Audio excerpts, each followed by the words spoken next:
Hi, this is StrategyCast, where smart marketers and bold business thinkers share the plays behind brand breakthroughs. I'm Lori Jones, President and CEO of Avasec Communications.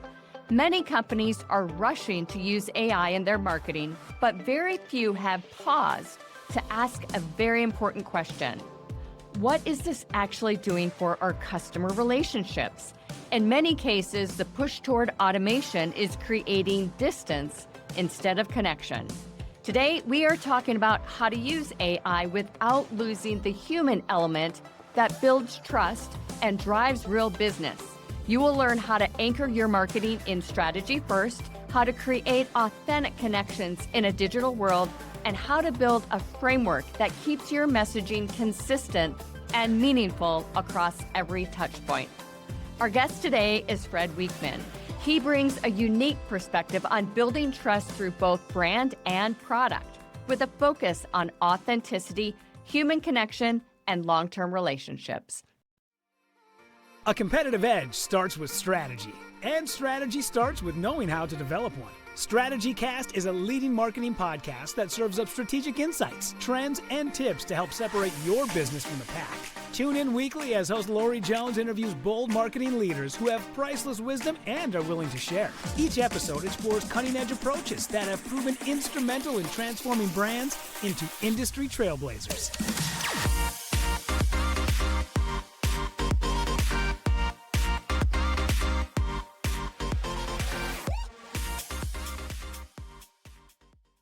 Welcome to the show, Fred. Lori, thanks for having me. I'm super excited to be here. I'm excited to have you here. We're going to roll up our sleeves and really get nitty-gritty on some great topics today. Before we get there, talk to us more about your journey and what led you to the position you hold today. Yeah, no, thank you for that opportunity. I had the fortune of working for a Fortune 500 company, actually early in my career, called Unum Group here in Chattanooga, Tennessee, and had a really great opportunity to work through some really bright CMOs, some brand managers, and with a business that had been around for over 100 years. So it was a financial institution that if you got injured or hurt, it was going to hopefully cover that gap in between work. And so I always said I was in product development early on. Really we were developing a promise on a piece of paper that would allow you to take care for your family or whatever that happened. So I had about a decade of experience about focusing on building trust and that customer relationship, and really building technology into the experience to make it even better for our customers. So that 10-year run was fantastic, learning from some of the best. And again, being part of a disciplined product development marketing strategy really taught me a lot early on in my career. And then moving, kind of fast forwarding to where I'm at today, about 16 years ago, I met the CEO of Playcore at the University of Tennessee, Chattanooga, while I was getting their executive MBA. Through a council on how to kind of bring businesses together and think of new ways and new strategies. And so I was part of this collaborative kind of global project to think about new ways, to think about that experience, that brand experience. And so met a fantastic business that was focusing on bringing families together. And what a better way to bring product development, kind of move from a promise on a piece of paper to an actual physical product that families can enjoy together. So spent the last 16 years kind of building the brand of Game Time. It's a heritage company focused on, again, innovation through product development. It's got over 100 years. So again, working in businesses that have been around with that scale, there's a lot of change that happens over 100 years. And those best businesses find ways to adapt and to grow into kind of a change in economy. We learned quickly, if you recall, a small event called COVID a few years ago, how important outdoor spaces and places were to people and communities.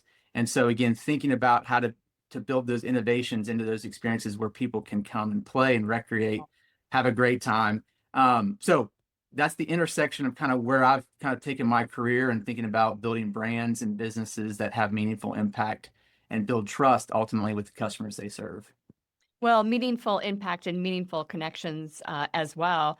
And I love this background that you've got with product and marketing. Not many people, in lead positions today really have the gift of product associated with it. And I think it creates a very, very unique outcome. How do you think that knowledge and that experience really affects your audience? Yeah, so I mean, really, what learning about the product development cycle, what that means to kind of do the customer insights and customer journey, and what's the buying experience. So, from a marketing perspective, if you get that customer journey when they're going to buy a product, what are you committing to, as that kind of expert, that guide? I heard someone call it one time, we're a Sherpa. We're Yep. kind of ushering a customer through their buying journey. And so, if you understand the product side of things, for us, we're trying to ideate on how we help a customer see the concept. What is it? So can we use AI to help visualize things differently? But it's still that interaction with that customer that's so important. That Yeah. customer centric approach for us is that human touch point with that customer. And so we really find ways that we're trying to improve and change it, to make customers buying decisions quicker and faster and easier, but with us as the guide, and making sure that, again, what I've learned in anything is you've got to test that product, vigilantly. You got to understand, does it meet all the needs? And then do you have the right market for that product? Right. So those two things coming together can really create a unique experience for that customer. Well, there's nothing better than a strategy that backs it all up, right? That's right. And I think that's where there's so much excitement right now around AI, but there's also a lot of noise. Where do you see companies getting caught up in all that hype? Yeah, I think the one thing you got to be careful of as a company is to not let the AI shape what the story is, Mm, or letting the tool you've got. There's a great company out there, Story Brands, which again focuses on being that guide for the customer. And so I think, for Game Time, we focus on trust being the foundation of everything that we do. And that buyer journey, if you're focusing on those touch points all along the way and trying to improve and enhance them, then it will create a better customer experience. But if it's just throwing AI at it, saying, "Oh, look at what we're doing, look how innovative and different we are," if it doesn't support or help that experience for the customer, then you're going to disrupt or confuse. And so we're focusing on that human connection. We're focusing on AI, allowing us to still have that human connection, just enhancing it, not replacing it. well, and I think there are a lot of companies out there that don't look at, they look at AI simply as an efficiency tool or a replacement mechanism. They don't necessarily look at it as though we've got these problems along the customer journey. What could we do to help solve those problems and develop an agent or a custom GPT or a different piece of automation to help us get there? Great. I love that you point that out, Lori. I think the term I'm kind of focusing on is an enhancement model, not an elimination model. Right. So if AI is enhancing the work that we're doing, then we're building scale. We're allowed to get to more customers getting different touch points. We're just way more effective. It's not trying to eliminate someone's job necessarily. It's trying to give that operator, for us, who might be a designer or a layout specialist, do they have more capacity now? Can they do, instead of doing 3 jobs a week, can they get to 10 jobs a week? Like, what's that scale that we're allowing them to get to? Not, oh, we're trying to replace their role completely. We still want that human to be driving the decisions, leveraging the technology to make great decisions. So that's why, to your point, enhancement over elimination is great. Yeah, I love that too. Yeah. Again, it's strategy first, right? Everything that marketers at product development does really does need to be strategy first. What does a strong strategy look like before AI is even introduced? Yeah, it's good. I think for us, we look at this long range planning. It's really having a diligent strategic planning process. So I think any business that has repeatable, if you're focusing 3 to 5 years out, you're looking at what's trending in your business as well as trending in the industry or adjacent industries, to see what opportunities can you glean from the industry to change your strategy. And so for us, we're looking at in that advanced kind of multi-year method, but we have a very diligent annual process to align our tactic to the strategy. And so then you can start to figure out what technology do you plug in at different points along the way. So whether it's from us, concept visualization is a big part of our business. Well, now the tools that are out there for AI are almost limitless about what you can create, how fast you can create things. Right. So as long as you have the business plan in place and then the quality to back it up, the worst thing you do is just push it out there, not have quality checks in place. Right. Assume that it's all correct. And so we've got ways that if one of our strategies is to improve efficiency in the office, well, then we can figure out which AI tool can improve that efficiency. What are we trying to actually take out of their job and enhance, not eliminate that job, and then we can create greater scale and get to more customers more effectively. Yeah. It's interesting. And I'm having a bit of an epiphany right now. And as you were speaking, I kept on thinking to myself, the number of times I've reviewed a plan with a client, and in some situations, I've said that feels off strategy to the client. And they're like, you know what? You're right. We forgot about X, Y, and Z. And a lot of times with the younger team members, especially, we'll say that it feels off strategy. It feels off strategy, which ties into the fact that we're trying to create trust and ties into the fact that technology is leading us down paths sometimes that just are off strategy. What are you doing within your own organization or your agency partnerships to make sure that people can use a signal or just a gut reaction to know that something might be off strategy? Yeah, I think it's communication is the key to any obviously large organization that's complex, has multiple distribution channels or different teams scattered throughout the U.S. now. Obviously, virtually here Yeah. we are talking face to face in different parts of the country. So the scale that you're given now, I think it's having what we focus on is having advisory teams within each part of the divisional groups to make sure that those advisory teams are connected back to that strategy. So the clarity and communication, does every area understand where you're headed and where you're going? And if that communication is done well, and you have these advisory groups that all are rolling back up to kind of one key overarching strategy, you'll be very effective. That you're not trying to replace something over here, that you're not communicating to another group. So I think, again, having that strategic plan well understood, well communicated, being well communicated, and then having the tactics that align to that with those groups, all funneling back to kind of this advisory group. Because you're right, if you don't have someone that understands your brand in each one of those teams, then Right. you're gonna lose something. Right. And so we focus on having our brand ambassadors kind of plugged into each one of those groups, making sure that our brand message stays central. Everyone can, talk about our value proposition, what we do differently. And if you can communicate that effectively, then you won't lose that personal trusted, which for us is a personal trusted advisor. Yeah, I think that's great. I love that. That's some great advice there as well.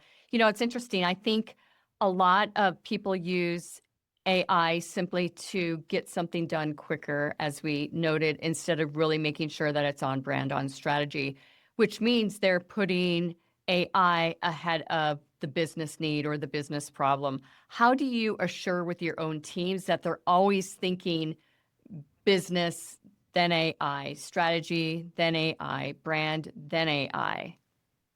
Yeah, so I think for us, I think that for us it starts with that trust. Starts with the internal team trust.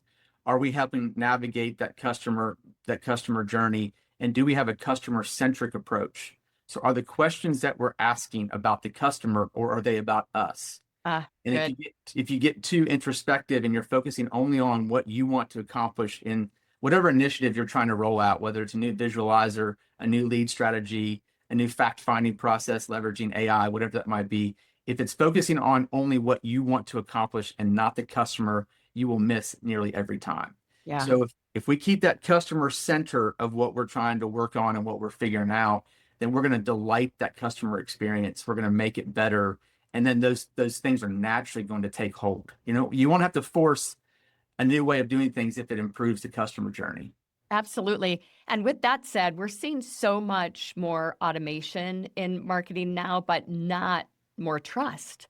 Why do you think that's happening? For us, we're a relationship business. And so it comes down to building those relationships. I mean, they rely on us. Our customers rely on us to be a partner.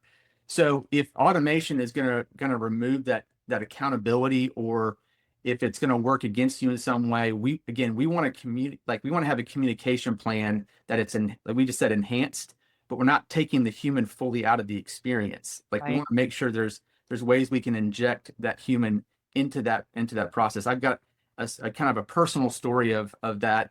I was at my home trying to find ways to move something into my house. I had purchased it from a vendor, so I didn't have it at my house yet. I didn't have a truck to get it to my house.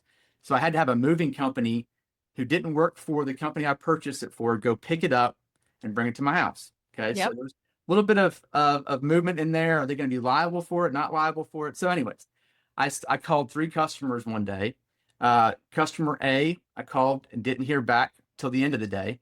Customer B, I called and had a full automated experience with an AI bot, not a single interaction with a human being. Uh, And I'll talk about that in a minute. And then the third call, I left a message and had a call back in 30 minutes. So again, three different, completely different experiences. One I never really heard back from that day, fully automated experience, and one I heard back from 30 minutes.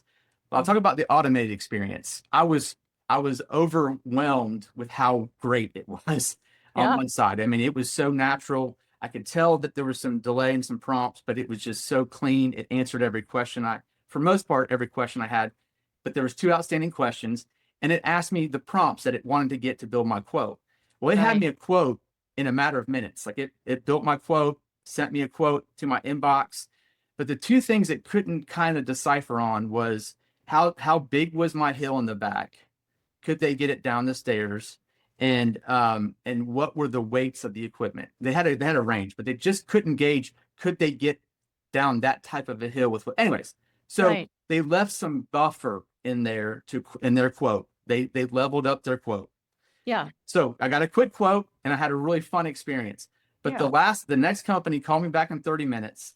They understood my problems. They got down to the heart of what I was trying. The human element.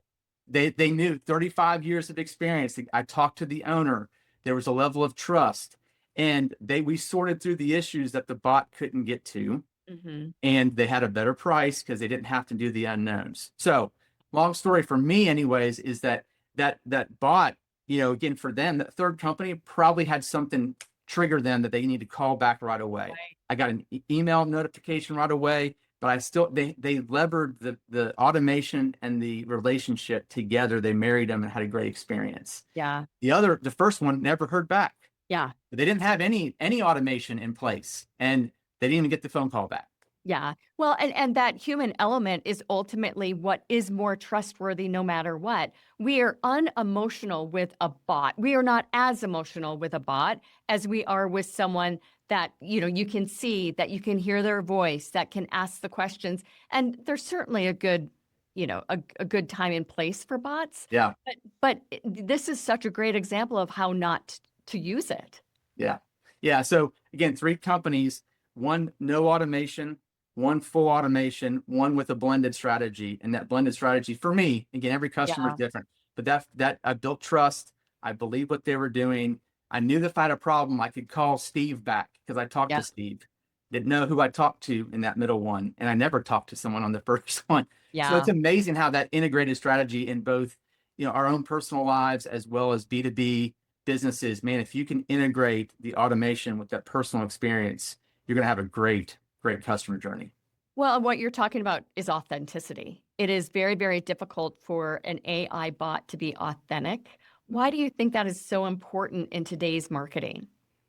Yeah, I think, people want to see themselves in whatever, just like we talked about advertising, and you know this very well. People want to see themselves in their advertising. So, for us, we focus on all ages and all abilities. We want everyone to see themselves when they come to the park, they can have something to do in that park. And so we want to see ourselves in those things. And so when you're having that interaction, I think, again, blending the automation with the personal, man, you and I, here we are talking today. You Yeah. could have sent me a script and done it fully automated, and you and I would never have had to meet. But Hmm. having a conversation with you, I trust now your company. I trust what you do.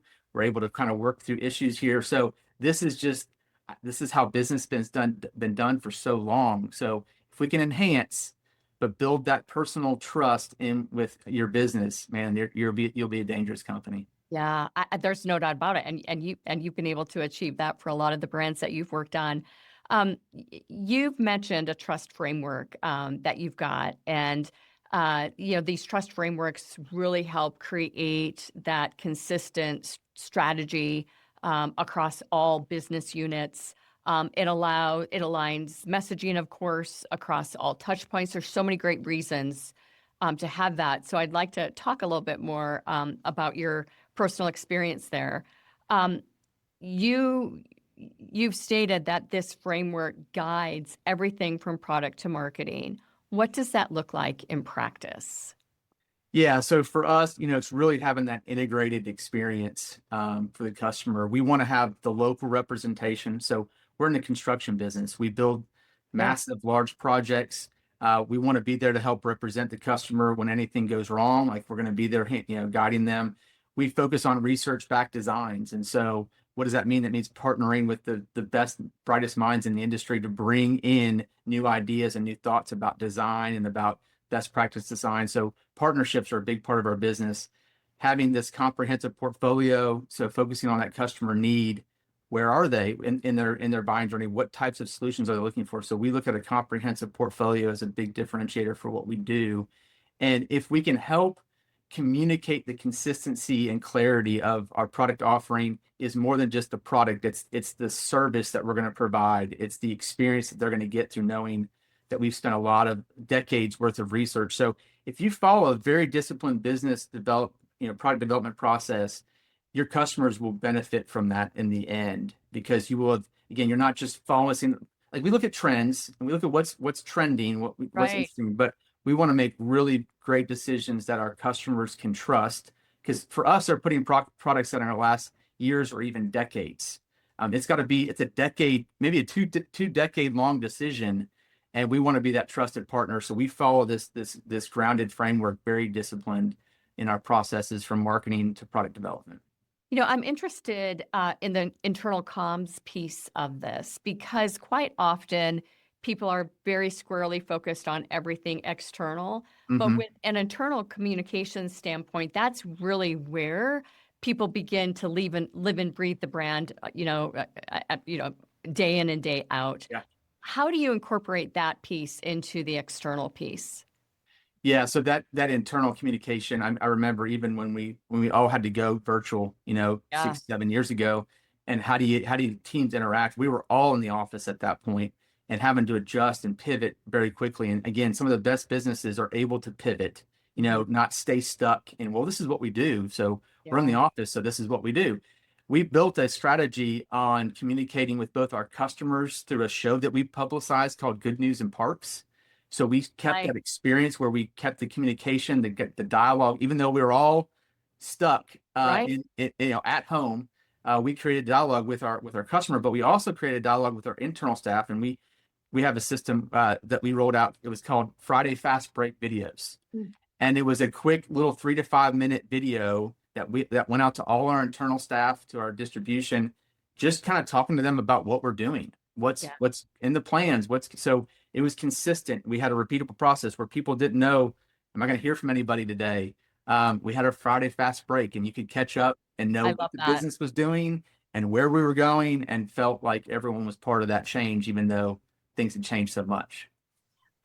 I love that, by the way. And I think it's such a great example. And I do have to say, COVID was so hard, I think personally for a lot of people. And certainly we had a handful of businesses that were not able to make it through it. But I saw so much innovation happening through COVID, and so many incredibly smart people, just coming up with ideas and approaches that were incredibly out of the box thinking. So for me, I think it made me smarter. Yeah. Like there was so much unknown that the brain cells that we truly went through, trying to create more comfort for internal teams, crisis communications in a lot of Oh situations. yeah. Yeah. PR, how are we gonna, for some of our retailers, how were we gonna assure that they were able to stay open? And then taking our learnings from a CPG and retail standpoint and aligning them to the business to business clients as well. I mean, there were just so many unique approaches out there. It was a good time from the standpoint of business thinking. Mm. Yeah. For us, I mean, how do we do that every year? Yeah, You know, exactly. keep, Yeah, we've how, got to keep it yeah. going. How do Um, we create those innovations? That's up for us to figure out now, right? Yeah, exactly. So one thing I think is tough in all these situations is consistency. It takes 26, 31 days to create a habit, dependent upon who you talk to, and that's doing it each and every day, one day after another. How do you ensure consistency when there are so many different touch points? Yeah, so I think it's that storytelling approach. Yeah. It's having that what is your message? Is it clearly defined in all that you do? If you go to your website or you go to social or you go to any ad that you run or go for us a trade show or an event, is your messaging consistent? Can the sales and marketing teams clearly communicate what that differentiator is, what your value proposition is? And I think again that human element, that storytelling element is Right. for us, we've got to bring life through the visualization that we show or through the videos that we produce. So it becomes the story for us about the relationships. We tell a lot of stories about what we do, and our really good ones are about the people in the parks that we serve, not the products in the parks. Yeah. So if we focus on that human element, and if it's on Miley, by the way, we produced this fantastic video. This girl was so innovative at her school and found ways to bring inclusion to her school. And so the story that we got to tell was about Miley and about her journey, about all the things that she has overcome to Yeah. build that park. That's the human element. People don't want to just see that we have a playground that we built at her school. They want to see the journey that she went on, the ways that she transformed her school through thinking about inclusion and bringing everyone together. That's the story we want to tell. And so for doing that, for telling that human story, people are going to be much more likely to want to work with Game Time because they see them in us. They see Yeah. their experiences, what we're trying to do. So But that's where it's so fun when you can truly bring that together. yeah, and I would imagine that human element really ties into the purpose as well, which is so incredibly important when it comes to building trust. What role do you feel purpose plays in keeping the framework aligned? Yeah, I think the purpose element of your business, like what are you in business to do? Yeah. And and if that message can come through, again, whether you're leveraging AI to tell it, whether you're telling it in person for us at a show and or event, like whatever we're doing, if we can tell that we're authentic in what we do, Hmm. people will want to buy from us Yeah. because they're going to see the fact that we're going to be along every step of the way with them, whether it's good or bad, rainy or sunny, whatever it might be, we're going to be that brand that's going to stand beside them. So I think for us, it's building those really truly authentic relationships that keep customers coming back. It's that authentic. It's amazing to sit here and talk about this because this is a part of our agency's DNA. It's a part of your company's DNA. Authenticity leads to credibility, which leads to trust. It's really what we focus on. There's so many marketers that are doing it wrong. Mm, And it's easy to sit here and say that authenticity is our distinctness. It's our point of differentiation. But really, it's so much more than that because it becomes, part of the DNA of the business, and then people, it's got that lasting effect. And even for first timers who might be interacting with you for the first time, they mm. take a look at the brand, they take a look at the visuals, they take a look at the words, the storytelling that you've mentioned, and it just feels natural and um, like home to them, which is why they choose and make the decision. Yeah, no, I think if you understand that customer, if you truly understand their challenges that they're facing, and you've really, because you've walked alongside them, you understand what they're going through. If we can truly dive into this, then that will build trust Right. because we're getting, AI can support those needs, like whether so for I have three things I always say: better insight, clearer visualization, and a more responsive communication. Right. Like, those are the kind of the three things that I focus on. What are the elements that we're bringing to the customer using new tools and new resources? But all of those still involve me. Right. All of those still continue to involve me to think about the better way to get better insight on them. Do we understand their needs? Can we help bring insights to them? Can we map their community and Hmm. show them demographic challenges, where they could put a park? And so if we can bring information through data and insight, then that's going to help them be more educated and more responsive. If we can bring clear visualizations that are faster and quicker to see, oh, this is what it could look like. This could be not just talking about it, I get to see it. And Yeah. then if that responsiveness in the communication, you've got automation that is reminding you when to do those follow-ups. But if it's me talking to Lori, not Mhm. allowing something just to continue to email Lori because she gets a million emails, right? we've got to have those forms of communication, but it still has to be us to make this, for us anyways, in our business, to make this happen to where we can go fulfill that customer's desire. No matter what, the fundamentals are the same for any business. You can't deny that at all. So let's bring AI back into the mix here. How can brands use AI without losing that authenticity? Yeah, I think it's just that consistency. Again, if you're continuing to show up, you're continuing to build trust through relationships, you're following up, you're doing what you say you're going to do, you're delivering on our promises. We'll use AI in all aspects of our business to enhance that journey. But that partnership with that customer has to be the fact that they know that I will be there if anything goes wrong, but I'm going to be there hopefully for more rights. Right. We're earning that trust, we're building that trust. And so our communication, if they see the fact that our advertising, I was talking about Miley, if we're advertising just that's not us, if that's just a story about her, but it's not us, right? Customers will quickly see through that. And so if they see the fact that we are also that trusted partner, man, we'll go a lot further and we'll continue. Like, we're moving into our second century now, and brands only do that because they earn trust and they back it up.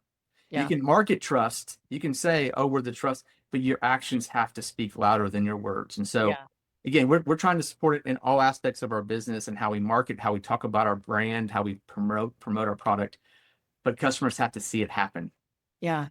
They do. They've got to feel it, which is what that ties into. And for many brands, I think that gets lost with some of the automation. So I want to bring that back up here just for a minute.